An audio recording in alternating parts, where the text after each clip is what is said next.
Bonsoir tout le monde! Encore une histoire surnaturelle. Vous en voulez une? Eh bien, la voici. Nous continuons notre petit périple à Fatima. À Fatima, donc, ça veut dire trois apparitions de l'ange qu'on a vu dans une première histoire. Et une apparition, et l'apparition de la Vierge Marie le 13 mai, celle du 13 juin, on avait vu la dernière fois. Et la toute dernière fois, on avait vu l'apparition de Marie à Notre-Dame de Guadeloupe. On a fait une petite parenthèse, un petit voyage sur la planète Terre, voyage dans le temps et voyage spatio-temporel, en fait. Euh, Benji, raconte-nous une histoire, t'inquiète, je suis chaud. Et donc, c'était Notre-Dame de Guadeloupe et avec le fameux Stilma. Donc, je vous invite vraiment, si ça vous intéresse ce genre d'histoire, à aller checker le dernier live, en fait, voilà, de samedi dernier. Et là, on reprend notre petite histoire, cette fois de Fatima. Tiens, au moment où je dis Fatima, je vois Fatima qui apparaît, mais c'est pour d'autres raisons qu'elle s'appelle Fatima. Mais moi, je parle donc d'un lieu en Portugal qui s'appelle Fatima, où il y avait un bruit? Oui, c'est mon vibreur. Il y a quelqu'un qui m'envoie des SMS. D'ailleurs, il faut que je mette en silencieux. Voilà. Euh, Sinon, il n'y a pas de bruit spécial. C'est bon, vous entendez bien, vous me dites, hein. La Normandie, les jeunes Normands vous saluent. Bah, sympa, sympa. Il y a des Normands parmi nous. Comme quoi. Alors, donc, je vous raconte de ce pas l'histoire en question. Et comme ça, sans plus attendre, on avance dans ce grand, comment dire, ce grand périple d'apparition de la Vierge Marie. Alors, je vous rassure, il n'y en a que 6 d'apparitions de la Vierge Marie à Fatima. En fait, on parle même de 7, mais une bien plus tardive, en 1921, je crois, et seulement Lucia. Mais les 6 apparitions, je veux dire, avec les 3 enfants, c'est donc tout se passe en 1917, du 13 mai au 13 octobre. Donc là, nous arrivons à la 3e apparition, l'apparition du 13 juillet 1917. Est-ce que vous êtes prêts? Est-ce que vous êtes bien assis? Est-ce que tout va bien? Je check un peu les messages de YouTube aussi. Oui, le petit sapin, ouais, ouais. Alors, figurez-vous que j'ai eu la surprise mardi, il y a 10 jours, enfin, ouais, un peu plus, de débouler dans mon collège après avoir fait l'option chorale, donc j'étais absent. Et je suis revenu dans le collège, tout était décoré de fond en comble, les murs, les plafonds. Et c'était une équipe, en fait, de collégiens qu'on fait, voilà, bon, on s'en fout. Enfin, non, mais moi, je m'en fous pas, mais je veux dire, ça n'a aucun rapport, mais c'est pour vous dire. Ah, mais parce que Instagram, il voit pas mon petit sapin de Noël. Bon, bah tant pis pour vous, vous avez qu'à aller sur YouTube. Alors, c'est parti. Le 13 juillet 1917, quelques temps après notre arrivée à la Cova, donc je rappelle que c'est Lucia qui raconte, sont les mémoires de Lucia. Quelque temps après notre arrivée à la Cova, près du chêne vert, parmi une grande foule de gens, alors que nous récitions le chapelet, nous avons vu le reflet de la lumière habituelle et ensuite Notre-Dame sur le chêne. Que voulez-vous de moi demandai-je.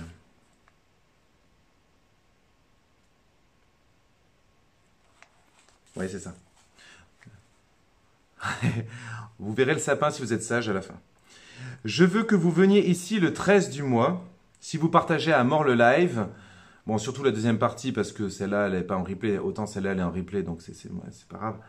Mais à partir du moment où on aura fini l'histoire, que je rebooterai mon live, il faudra partager le live à fond. Je voudrais vous demander de nous dire qui vous êtes. Non, attendez, que voulez-vous de moi? Ouais, c'est ça. Demande Lucia. Et la Vierge Marie répond.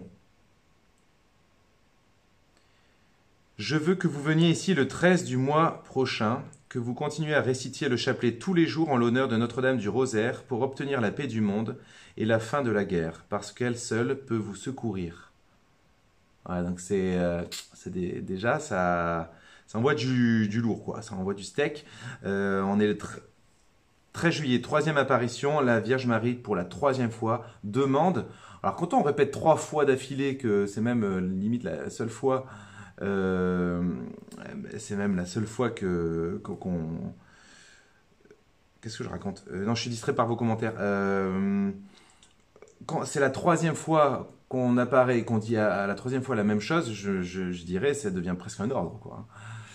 Continuez à venir ici tous les mois. En octobre, je dirai qui je suis, ce que je veux, et je ferai un miracle que tous pourront voir pour croire. Voilà, donc, à partir du 13 juillet, à la demande, on pourrait dire, certainement que c'était prévu dans le petit calepin de la Vierge Marie, mais à la demande de la Vierge Marie, non, à la demande de Lucia, qui dit « Je voudrais vous demander de nous dire qui vous êtes et de faire un miracle pour que tous croient que vous nous apparaissez ». Et ben, la Sainte Vierge dit ok, pas ni problème. Le 13 octobre, on se fait une grosse teuf, vous allez voir. Je ferai un miracle que tous pourront voir pour croire. Bon, ne me dis pas que je transforme. Voilà quoi. Ah oui, bien joué. En général, on dit à 3 tu obéis. Un, 2, attention. C'est un peu ça, oui. J'avoue. Donc, continuez à venir ici tous les mois, taditida. Ici, je présentais quelques demandes, mais je ne me rappelle pas bien lesquelles. Donc c'est Lucia qui dit.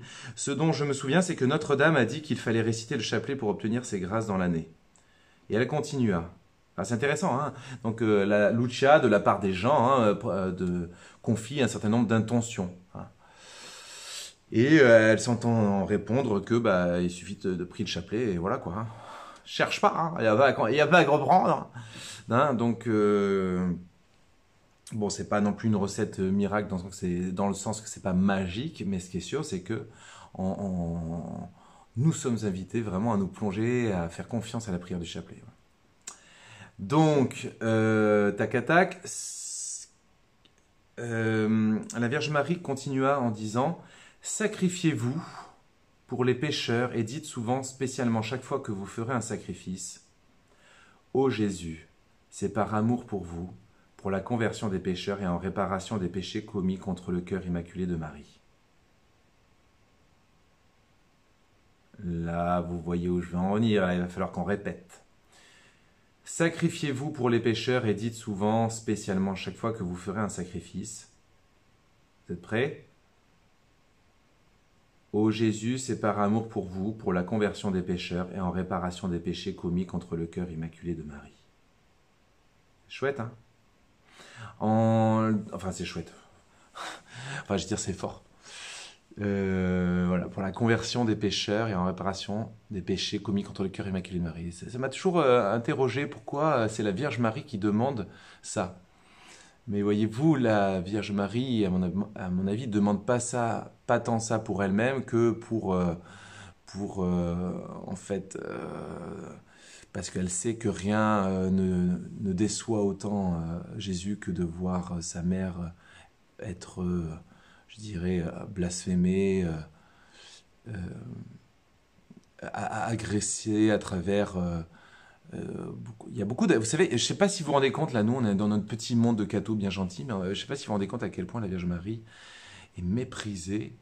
Alors, bien entendu, elle est méprisée par le diable. Et bien, elle est aussi méprisée, étonnamment parfois par des chrétiens, hein.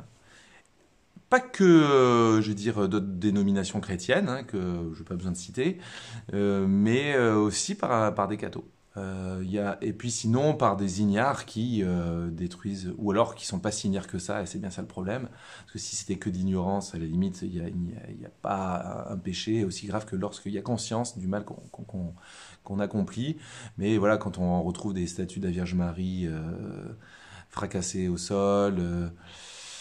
quand on sait que dans des rites sataniques ou quoi, il y a aussi vraiment des atteintes à la dignité de la Vierge Marie. Et voilà. Donc, bon, je ne vais pas développer, mais c'est pour dire que, bon, on n'en a peut-être pas vu de nos propres yeux des blasphèmes ou des péchés à l'égard de la Vierge Marie, mais il doit y en avoir pas mal pour que elle demande de dire ô Jésus, c'est par amour pour vous, pour la conversion des pécheurs et en réparation des péchés commis, contre le cœur immaculé de Marie. À ce sujet, il faut vraiment peut-être rappeler que tout péché a une conséquence. C'est une loi absolument mathématique. Tout péché a une conséquence. C'est pour ça qu'on ne peut pas on peut pas, comment dire, mépriser le péché en se disant oh bah c'est pas grave, oh bah ça c'est pas cool, c'est pas cool, non non non non c'est pas cool. Et qui t'es d'ailleurs pour dire le péché c'est pas grave? Non, c'est toi l'inventeur du monde, c'est toi le créateur du monde qui sait exactement le poids du péché. Non, ne dis pas c'est pas grave. Vous savez, une simple médisance a une part de gravité, hein. Et, enfin, elle a une gravité, c'est pas une part de gravité.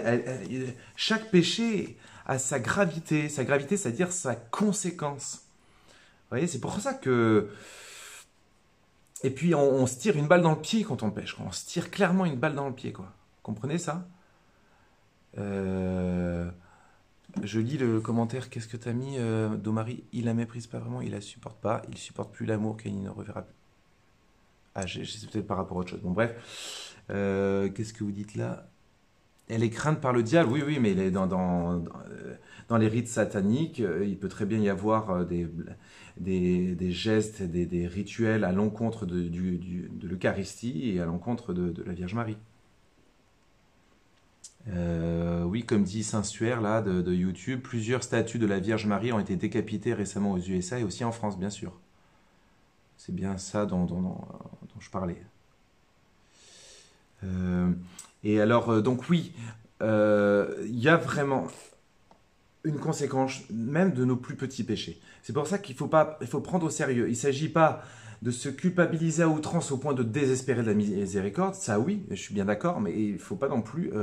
Et c'est ça que la culpabilité, pour moi, elle n'est jamais aussi bien gérée que dans le message de l'Évangile. Parce que, regardez, hein, finalement, qu'est-ce qui résume parfaitement l'équilibre d'une bonne culpabilité? C'est-à-dire de la juste culpabilité, c'est Jésus avec la femme adultère. Moi non plus, je ne te condamne pas, va et ne pêche plus, quoi. Voilà, tout est dit dans cette phrase. C'est-à-dire, il n'y a pas de condamnation pour Dieu pour notre péché, dans le sens que il est toujours prêt il est toujours le pardon. Il a toujours le pardon à la bouche, quoi, comme on pourrait dire. Mais il y a cet appel, cet encouragement vif, va et ne pêche plus. T'es pardonné, oui, mais ne pêche plus, ne pêche plus, ne pêche pas. Évite le péché, fuis le péché.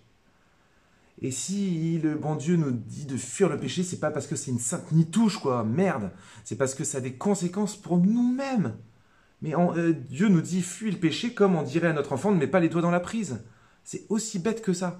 Et nous, on est des petits mots, des petits libertaires à 3 dessous, quoi. On se croit plus intelligent de se dire moi, personne n'a rien à me dire. Personne n'a rien à me dire, pas même Dieu. Non mais attends. Bien sûr qu'on a quelque chose à dire, t'es qui toi? Bien sûr qu'on a tous à s'entendre dire ne pêche pas. Bien sûr qu'un enfant, heureusement qu'on lui dit des fois ne mets pas ta main sur la plaque de gaz, enfin la plaque chauffante ou je sais pas quoi.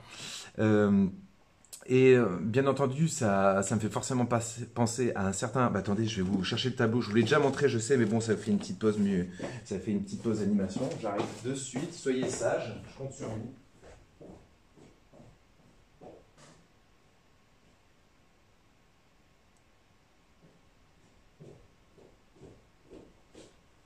Attention, hein. Je vous ai à l'œil, hein. Donc, regardez, sur le tableau de Saint-Dominique Savio, il est toujours représenté. Donc, Saint-Dominique Savio, un petit jeune qui est mort à 14 ans et à 11 mois, un petit jeune dont s'occupait de Saint-Jean Bosco. Et il y a un petit... bien entendu, vous n'allez pas le lire de là où vous êtes, je pense, mais donc il porte un petit livret qui est, ce sont les constitutions de la Compagnie de l'Immaculée Conception que Dominique Savio a fondée. La Compagnie de l'Immaculée Conception, c'était je dirais un petit regroupement d'élèves qui se donnaient des petits objectifs, mais un peu en secret, en secrète, quoi. Et ils se répartissaient un peu des tâches pour s'occuper de jeunes en difficulté, ceux qui avaient du mal à rentrer dans l'esprit ou des choses comme ça, ou plein d'autres missions telles que honorer la Vierge Marie, prier davantage. Donc il s'était formé une espèce de petite fraternité secrète qui s'appelait la Compagnie de l'Immaculée Conception. Bon voilà, donc ils ont écrit 18 résolutions, enfin 18 on va dire, il y a 18 articles du règlement. Voilà. Et il y a un petit feuillet là sur lequel il est marqué, un peu comme un marque-page, hein, il est marqué La morte manant peccati. Donc plutôt mourir que pécher. Et franchement, quand on voit ça, de notre point de vue de petits occidentaux un peu libertaire, on pourrait se dire, oh là, ça va, le péché, voilà. Mais ce petit-là, la vérité sort de la bouche des enfants, mes cocos. Eh bien, absolument, bien sûr. Ah, je pourrais le mettre là. Ouais, bon, on va pas trop en rajouter. Dominique Savio, il avait au contraire tout pigé, il avait compris que quelque part, il n'y a pas de petit péché. Bon, c'est pas tout à fait vrai, on peut quand même faire une distinction entre péché mortel et péché véniel. Mais je vais pas rentrer dans ces définitions-là. J'avais déjà fait tout un gros topo lors du premier confinement et que je vous invite donc du coup à retrouver sur la chaîne YouTube, sur ma chaîne YouTube ou sur d'autres chaînes YouTube. Hein, il y a plein de gens qui en parlent, peut-être sans doute mieux que moi. Et toujours est-il que chaque péché a une conséquence. Retenez bien ça et que vraiment, c'est pas à négliger. Et donc, quand la Vierge demande de faire des sacrifices en réparation des péchés, bon, alors là, en l'occurrence, commis contre le cœur immaculé de Marie, mais de façon générale, bien comprendre que chaque péché nécessite une réparation. Alors évidemment que Jésus a payé la dette, mais nous contribuons, comment dire, et ça n'empêche pas que nous subissions les conséquences du péché, en fait. Voilà. En fait, non, on ne subit pas la pleine conséquence du péché. La pleine conséquence du péché serait la condamnation en définitive. Or, justement, Dieu a levé la condamnation grâce au sacrifice de son Fils Jésus-Christ sur la croix. Et ainsi, le ciel nous est ouvert, quoi. Donc, alléluia, mes frères et sœurs. Cependant, il y a des conséquences au péché et qui nécessitent prière et sacrifice en réparation. Voilà, c'est un mystère, c'est pas évident et on n'en parle plus beaucoup de nos jours, j'ai l'impression. Voilà, je check un peu vos messages avant d'aller plus loin. Hein, ça rejoint le karma. Oui, ça rejoint le karma des bouddhistes. Chaque acte est pensé à des conséquences. Oui, c'est pas faux, bien sûr. C'est une intuition. En fait, c'est logique, en fait. On ne peut pas pécher. Voilà, voilà. Oui, mais Jésus savait qu'elle pourrait recommencer. Pendant de tout. Voilà, très intéressant, merci. Alors, donc j'avance. En disant ces dernières paroles, elle ouvrit, donc la Vierge Marie, les dernières paroles, je vous les rappelle peut-être pour ceux qui nous ont rejoints en cours de route. Ô Jésus, c'est par amour pour vous, pour la conversion des pécheurs et en réparation des péchés commis contre le cœur immaculé de Marie. En disant ces dernières paroles, elle ouvrit de nouveau les mains, comme les 2 mois précédents. Je vous rappelle qu'il me semble, hein, elle avait dit qu'elle apparaissait les mains comme ça. Et donc là, elle les ouvre. Ça va ? Elle ouvrit de nouveau les mains comme les 2 mois précédents. Le reflet parut pénétrer la terre et nous avons vu comme une mer de feu et plonger dans ce feu les démons et les âmes, comme s'ils étaient des braises transparentes. Au fait, vous êtes toujours bien assis, c'est bon? Parce que là, c'est que le début. Le reflet parut... Les démons et les âmes, comme s'ils étaient des braises transparentes, noires ou bronzées, avec une forme humaine. Ils flottaient dans cet incendie, soulevés par les flammes qui sortaient d'eux-mêmes. Oh là là, c'est horrible. Avec des nuages de fumée. Brrr. Ils retombaient de tous côtés, comme les étincelles retombent dans les grands incendies. Ah, my gosh, vous imaginez, c'est comme s'ils explosaient, quoi. Ah, dégueulasse. Bon, pardon. Ils retombaient de tous côtés, comme les étincelles retombent dans les grands incendies, sans poids ni équilibre, avec des cris, des gémissements de douleur et de désespoir qui, horrifiés, faisaient trembler de frayeur. C'est sans doute à cette vue que j'ai poussé ce cri « Aïe !» que l'on dit avoir entendu de moi. Les démons se distinguaient par leur forme horrible et dégoûtante d'animaux épouvantables et inconnus, mais transparents comme des charbons noirs embrasés. Putain, c'est chelou. Hein. Et les gars, ils en avaient 8, 9 et 11 ans, quoi. Vrai film d'horreur, mais en live, quoi. Oh là là. Effrayés et comme pour demander secours, nous avons levé les yeux vers Notre-Dame qui nous a dit avec bonté et tristesse « Vous avez vu l'enfer où vont les âmes des pauvres pécheurs. Pour les sauver, Dieu veut établir dans le monde la dévotion à mon cœur immaculé. Si l'on fait ce que je vais vous dire, beaucoup d'âmes seront sauvées et auront la paix. La guerre va finir. Mais si l'on ne cesse pas d'offenser Dieu, sous le règne de Pie XI, il en commencera une autre, pire encore. Lorsque vous verrez une nuit illuminée par une lumière inconnue, Sachez que c'est le grand signe que Dieu vous donne, qu'il va punir le monde de ses crimes par le moyen de la guerre, de la faim et des persécutions contre l'Église et le Saint-Père. Pour empêcher cela, je viendrai demander la consécration de la Russie à mon cœur immaculé et la communion réparatrice des premiers samedis. Si l'on écoute mes demandes, la Russie se convertira et en aura la paix. Sinon, elle répandra ses erreurs à travers le monde, provoquant des guerres et des persécutions contre l'Église. Les bons seront martyrisés, le Saint-Père aura beaucoup à souffrir, plusieurs nations seront anéanties. À la fin, mon cœur immaculé triomphera. Le Saint-Père me consacrera la Russie, qui se convertira et il sera accordé au monde un certain temps de paix. Au Portugal se conservera toujours le dogme de la foi. Cela, ne le dites à personne. À François, oui, vous pouvez le dire. Lorsque vous réciterez le chapelet, dites après chaque mystère, « Ô mon Jésus, pardonnez-nous, préserve-nous du feu de l'enfer, attirez toutes les âmes au ciel, surtout celles qui ont le plus besoin. » Après un instant de silence, je dis, « Vous ne me demandez rien d'autre ?» Non, aujourd'hui, je ne te demande rien d'autre. Comme d'habitude, elle commença à s'élever en direction du levant, jusqu'au moment où elle disparut dans l'immensité du firmament.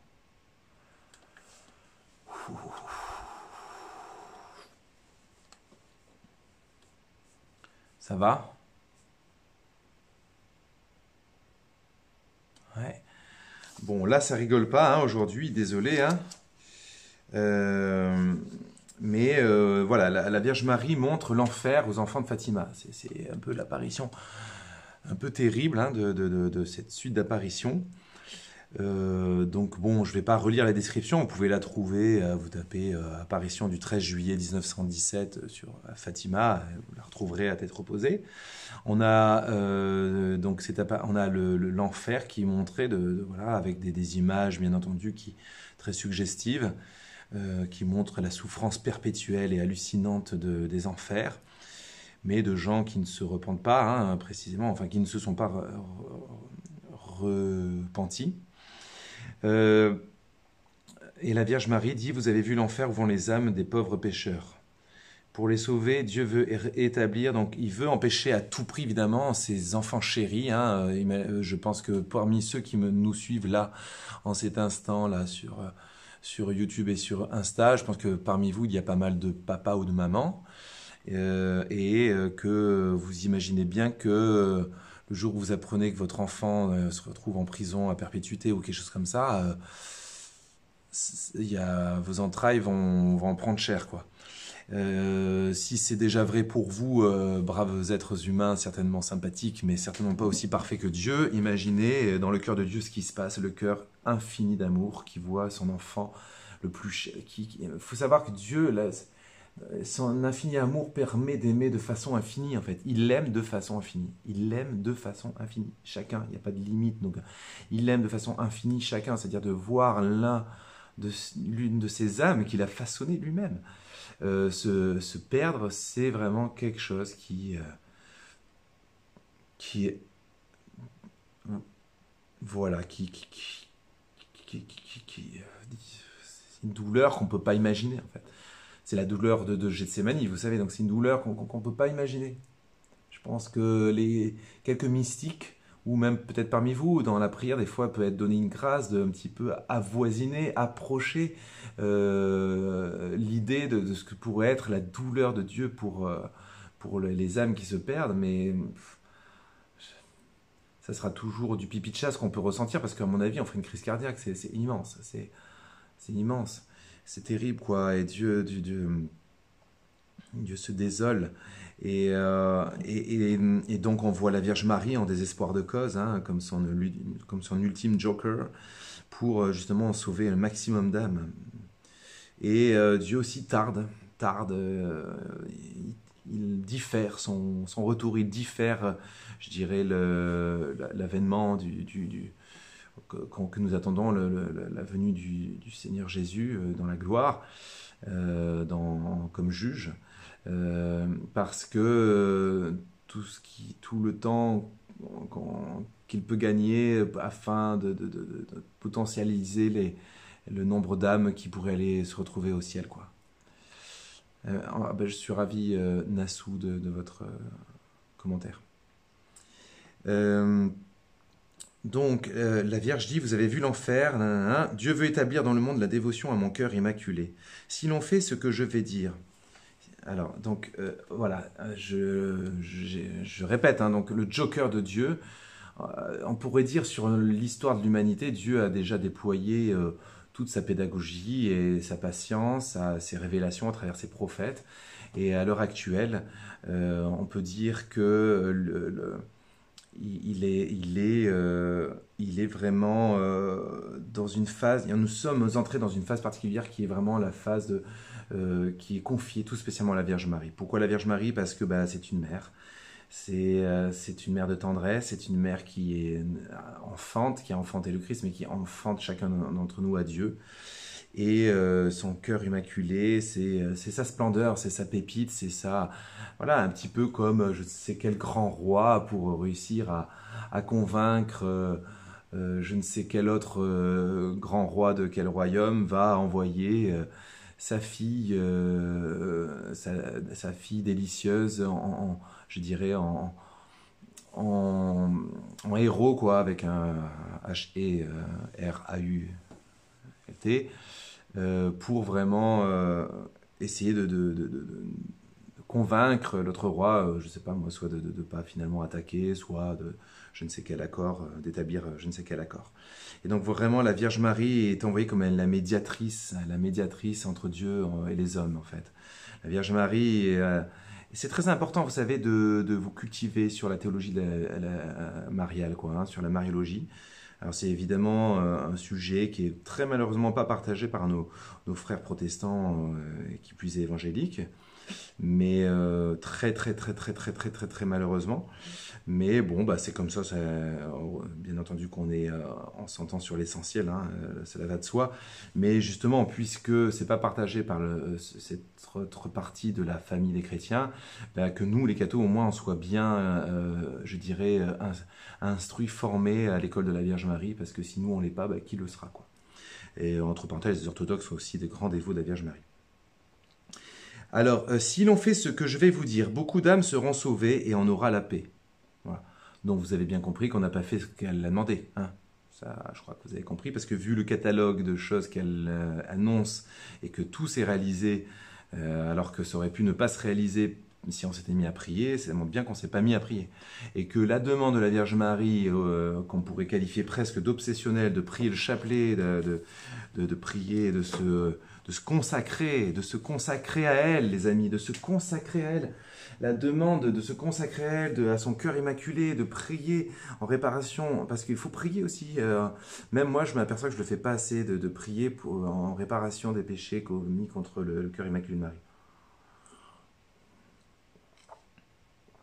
Ah mince, j'ai attendu trop avant de le boire. Oui, il faut prendre au sérieux. La Vierge Marie, elle se casse pas la pipe à venir apparaître à droite à gauche pour que ce soit entre guillemets un petit plus dans notre petite foi. Ça, c'est vraiment, moi, je suis tellement contre ça. Quand on dit oh moi j'ai l'évangile, ça me suffit. Mais oui, mais la Vierge Marie, elle quoi? Elle se fait, elle s'embête à, j'essaie d'être poli, elle s'embête à apparaître quoi pourquoi là? Non mais voilà, il faut arrêter de faire les intellos là. Il faut accueillir la parole de maman quoi, de maman Marie. Il faut la prendre au sérieux. Alors attendez, je check vos messages un peu. C'est très vrai que très mal quand une âme se perd, il nous est laissé un libre arbitre. Et pourquoi pour prier les paru et stop car ces êtres humains étant fait des démons, donc on peut être. D'accord, vous avez des grandes discussions théologiques sur YouTube, bravo. Et donc voilà, elle nous dit, si vous faites ce que je vais vous dire, beaucoup d'âmes seront sauvées et auront la paix.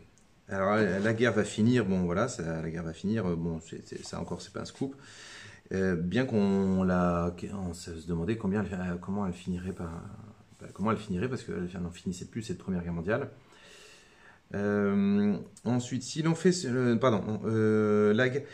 l'on ne cesse pas d'offenser Dieu, sous le règne de Pie XI, il en commencera une autre, pire encore. Donc, évidemment, vous avez compris qu'elle parle de la Seconde Guerre mondiale, Et effectivement, il y aura un signe dans le ciel.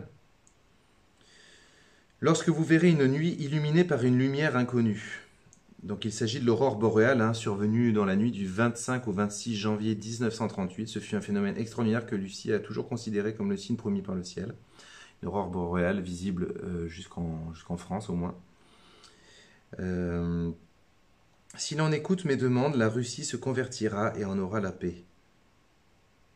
Sinon, elle répandra ses erreurs à travers le monde. Donc, je vous rappelle au passage que les enfants, enfin, Lucia n'avait même pas capté ce que c'était que la Russie. La Vierge Marie disait Rouchia. Rouchia, elle pensait que c'était quelqu'un, quoi. Bon, c'était le pays de la Russie, voilà. Et la Russie, évidemment, a répandu à travers le communisme extrémiste, quoi, des guerres, persécutions, et on ne dénombre pas les morts. On est incapable de dénombrer le nombre de morts dus au communisme, quoi, hein. Certains parlent de 100 millions, enfin, c'est hallucinant.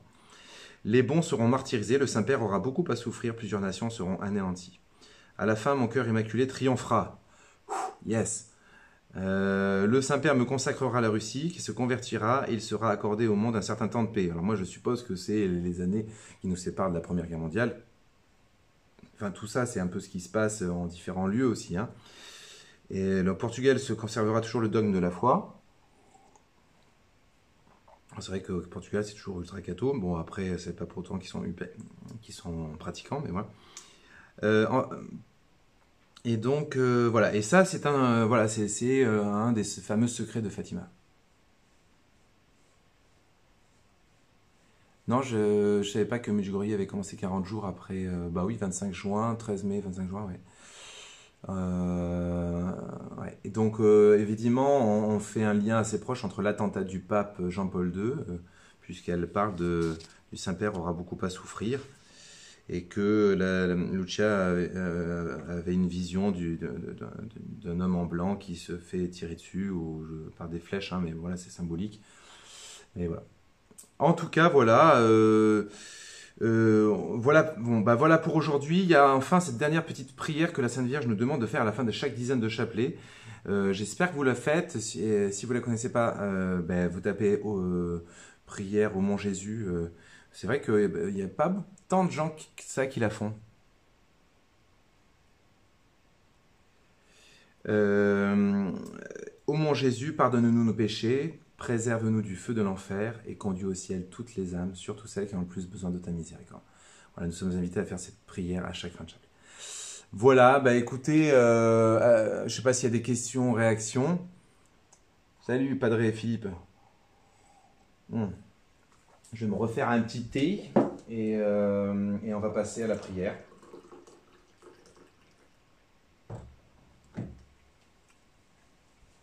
On va passer à la prière.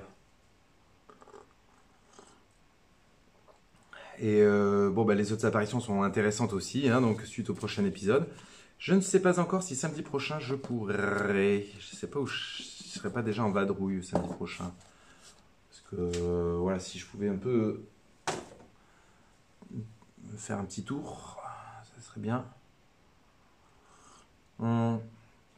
Questions, réactions?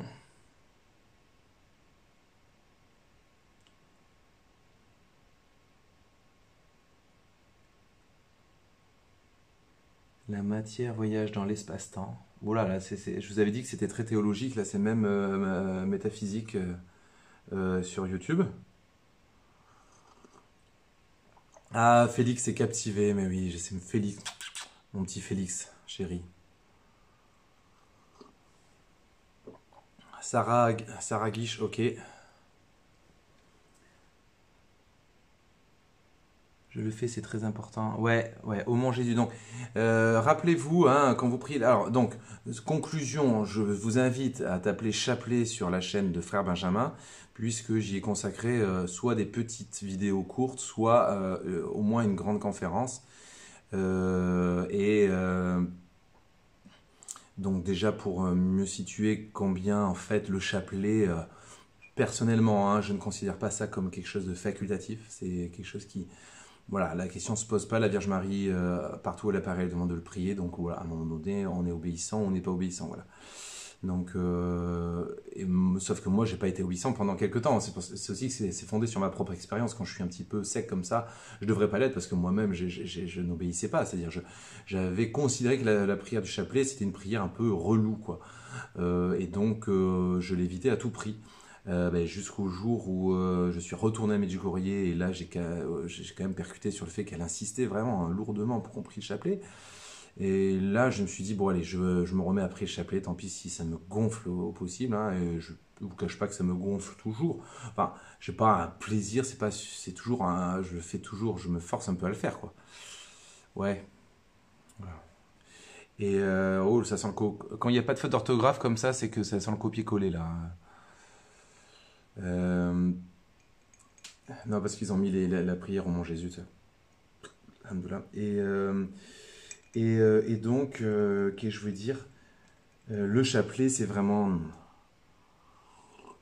Hum. Ceux qui sont sur Slav et qui ne connaissent pas du tout, le chapelet, c'est un Notre Père et dit Je vous salue Marie, suivi de gloire au Père, au Fils et au Saint-Esprit, comme était de main. Et ô mon Jésus, pardonnez-nous nos péchés, préservez-nous du feu de l'enfer et conduis au ciel toutes les âmes, surtout celles qui ont le plus besoin de ta miséricorde. Non, je suis pas au courant que demain on peut voir l'étoile de Bethléem, non? Hum. Alors Pierrette, est-ce que sur KTO, il termine par le Ô mon Jésus, pardonne-nous nos péchés? Voilà la question. Ah Martine, c'est parce que tu es une génération où on ne fait pas de faute d'orthographe. On savait encore apprendre le français à une époque. Le vieux tradit, j'adore. Bon, allez, on va commencer la prière. Je coupe le live, je le relance. Euh, Ça n'empêche pas que l'autre live, je le partage, mais je pense pas. Et je coupe le live. De toute façon, c'est pas mal de le relancer parce que ça va refaire un afflux. Et donc, n'hésitez pas à le partager à fond. On va rentrer cette fois dans un petit temps de prière. Et mon petit doigt me dit qu'il va avoir de belles grâces, comme toujours. Donc voilà. Euh, Martine, mais justement, j'étais très, pour une fois, positif. Elle me dit, tu sais ce qu'elle me dit, tu sais ce qu'elle te dit, ma génération. Oh, Martine, t'es en forme. Bon, allez, je coupe le live Insta et je le relance. Et voilà, si vous avez des questions, si vous voyez cette vidéo en IGTV, n'hésitez pas en commentaire à commenter, à questionner. Quoi. Allez, ciao, ciao. Enfin, à tout de suite, tout le monde.